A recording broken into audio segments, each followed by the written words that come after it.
Идем мы как-то по Тигре, и вдруг Влада говорит: а поехали в Уругвай.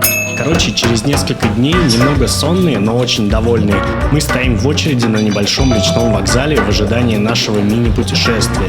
Далее по классике: билеты, рентген для багажа, антинаркотическая собака дает добро, и значит можно грузиться на борт. Рядом проплывают суда разных размеров, от моторных катеров до экземпляров на чистой мышечной тяге. Вот мы уже сидим в деревянной лодке, которая называется лянча, и едем в Уругвай. Если коротко, лянча — это деревянная маршрутка на воде, курсирующая по дельте реки Параньи еще с 40-х годов прошлого века. Это та самая лодка, без которой невозможно представить Тигра, как без гондол Венецию.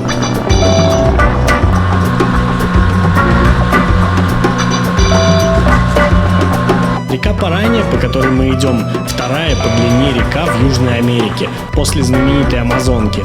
И раньше в окрестностях Тигры водились ягуары, но испанские конкистадоры, осваивавшие в то время Аргентину, не сильно разбирались в кошечках и поэтому просто называли всех тиграми. Отсюда, собственно, и название района. Первое приключение Жоры в возрасте 4 месяцев.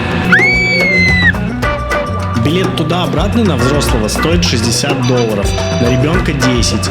За эти деньги вы получаете 3-часовую речную прогулку без мини-бара и буфета, но с довольно сносным Wi-Fi. Кармело встретил нас девушками с картонками. Правда, ждали они не нас, но за тех, кого ждали, в целом тоже приятно. Доехали до города Кармело.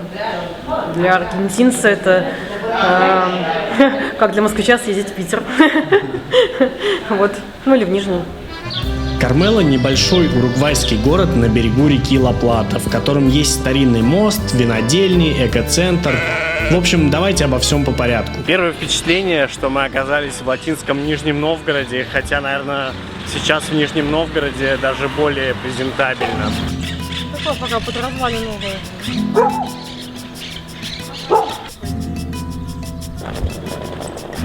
Заселились в отель после наших годовых приключений с Airbnb. Это вообще просто пушка-бомба какая-то. Просто посмотрите все сами. За $160 вы получаете довольно уютный номер, 2 детские кроватки, удобную большую кровать, на которой всем хватит места, и небольшой бассейн. Это наше первое тестовое путешествие с 2 детьми. И честно, я не знаю, как вы это делаете. Поделитесь секретами в комментариях, потому что в действительности это реально тяжело. У Мира еще температура была 39, благо дело на улице, тут 27 градусов, очень тепло и хорошо. А вот, кстати, еще знаете, что интересно? Смотрите, если вы вспомнили свое детство, то ставьте лайк.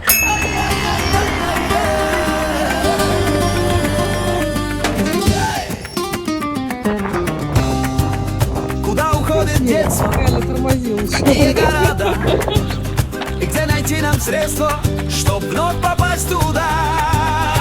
Но уйдет неслышно, пока весь город спит. Черепаны, собаки лают. Я реально, короче, попал как в деревню. В свое детство вернулся просто на 20 лет назад. Да чисто вот этот сельский вайб, вот эти дороги, блин. Как это все близко. Еще в Латаме интересная особенность, что большинство магазинов, большинство заведений днем закрыто, потому что неимоверная жара. Реально там 30-ка, и на улицу практически невозможно выйти. Нельзя к этому привыкнуть как-то. В общем, просто ты выходишь, и тебя прям сразу мигом обжигает. И открываться все начинает только в 5-6 часов вечера, когда вот на улице становится плюс-минус комфортненько. Вот таких гнезд в Аргентине и в Уругвае очень много. У них есть птица, я не помню, как называется, название на экране появится и картинка.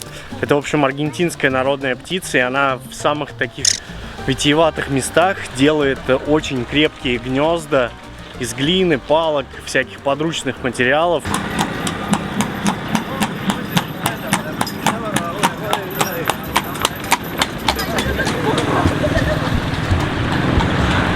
Это вот на таких лошадях, короче, ездят в Аргентине, ездят, как оказалось, в Уругвае. Их, в общем, используют потомки гаучо, собирают мусор, всякие коробки и сдают, соответственно, после этого. Гаучо – это южноамериканский ковбой Аргентины, Уругвая и юга Бразилии. Появились они в 16 веке от браков испанцев и местных индейских женщин. Гаучо вели кочевой образ жизни, занимались скотоводством и сыграли важную роль в войнах за независимость от европейцев. Здесь очень город похож на такой российский провинциальный город, типа как Таруса, я не знаю, вот прям один в один провинциальный этот дух.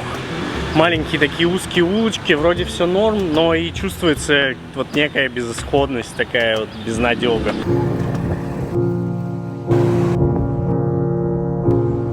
На этих табличках написано «Продается». В продаже тут отели, магазины, жилые дома. И, если честно, такое количество табличек я не видел ни в одном городе Южной Америки.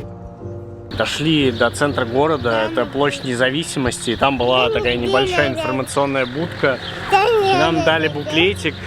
Мы дошли теперь до исторического центра, и на самом деле такая тут реально разруха, грусть какая-то. Вот зато Мире весело, она радуется. Помните фильм «Интерстеллар»? Там была планета, время на которой шло намного медленнее, чем на Земле. Так вот, в Кармело время как будто остановилось. Даже часы на соборе застыли в одном положении, и дополняет картину дом для престарелых.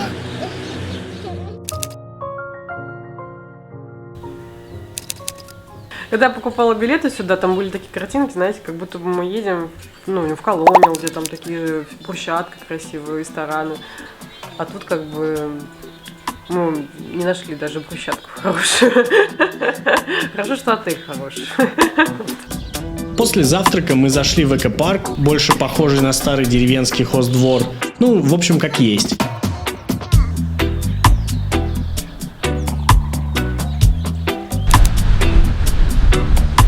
Окрестности Кармело славятся своими винодельнями, но за время нашего пребывания в Латинской Америке мы уже посетили, наверное, штук 20 этих виноделин. В том числе были и в крутейшей винодельне под Монтевидео, это столица Уругвая. И как-то сейчас мы взяли паузу винную в связи с рождением второго ребенка. И, в общем, забили на это, не поехали, вышли погулять на набережную. Но набережной тоже как таковой нету. Просто такой пляж, песчаная коса и ветер, вода.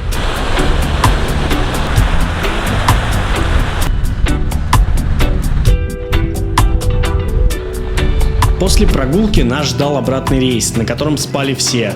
Или почти все.